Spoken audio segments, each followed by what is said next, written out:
All right, building with Papa.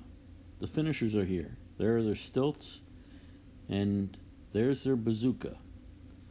The bazooka is what puts the tape on. I can hear them now. They're in the other room. They're starting to mix their mud.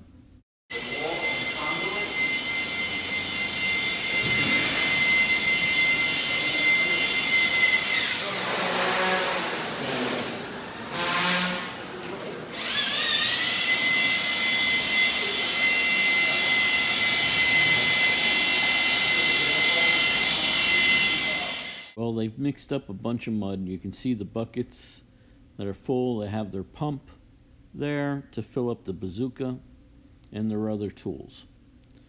All right, now they're moving right along.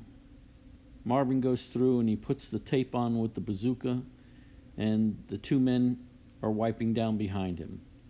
One guy on stilts, the other guy on the ground, so they can hit everything from floor to the ceiling as they keep moving all around the room.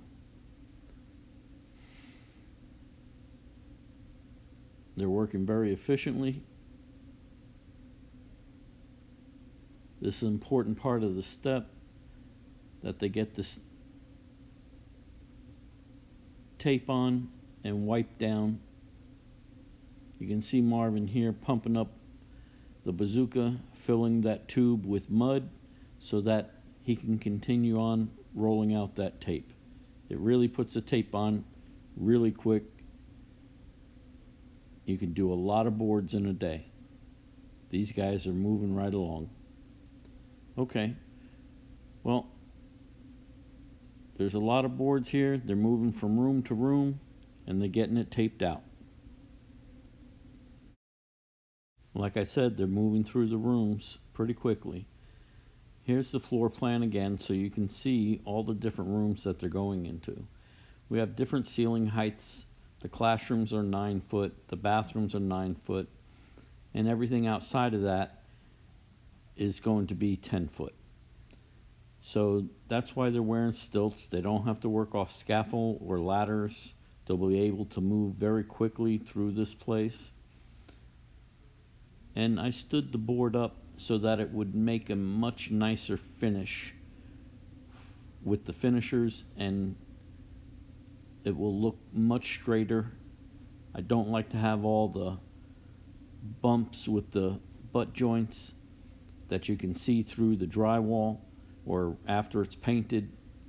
So you won't have any of that. These have the factory seams to seams.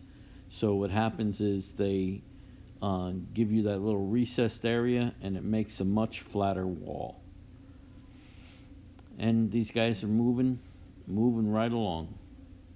Okay, pumping up the bazooka, and next you're going to see the other tools that they use, called a box and an angle glazer, to do the inside of the angles when you're rolling out your tape.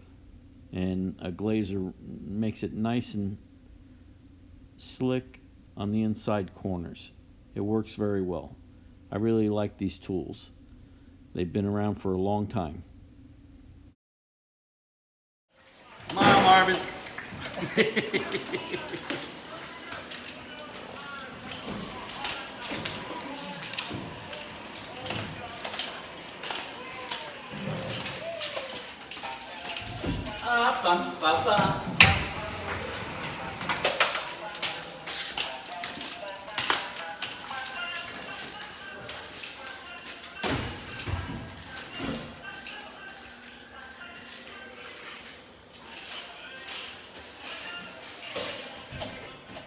Okay, now Marvin's putting the corner bead on around the windows. We have quite a bit of corner bead going on, almost 2 full boxes. As you can see, he cuts it the length, then he gets his clinch on tool, lining it up, and then he tacks it in. It has 2 teeth on it. It crimps the corner bead tight to the drywall. All right, now they're putting on the second coat, moving on right along. hitting all the angles. We're getting this thing coated out.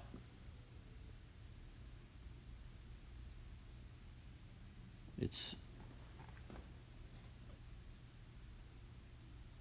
a good sized project, 7,000 square foot build out, so you have a lot of drywall.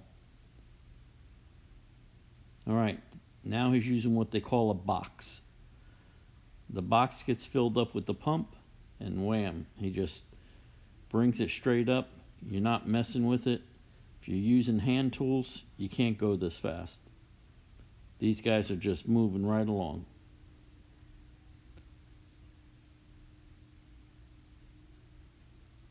All right, putting on the third coat. This is going to be a smooth finish, so it gets 3 coats. They'll do a power sanding, and then they'll do touch-up. All right, this is coming right along. It's looking really, really good. These guys are professionals.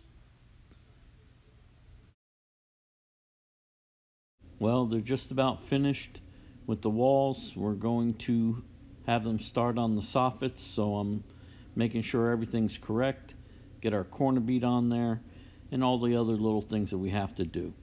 Well, this was very good. These guys are awesome in how they move along very quickly, getting this finishing done. The walls look really great. Then they're going to come through and sand it, and then we'll be painting. Okay, let me get these soffits straightened out. Building with Papa. Like, subscribe, and ring that bell. Alright, I hope you like this video. See you on the next one.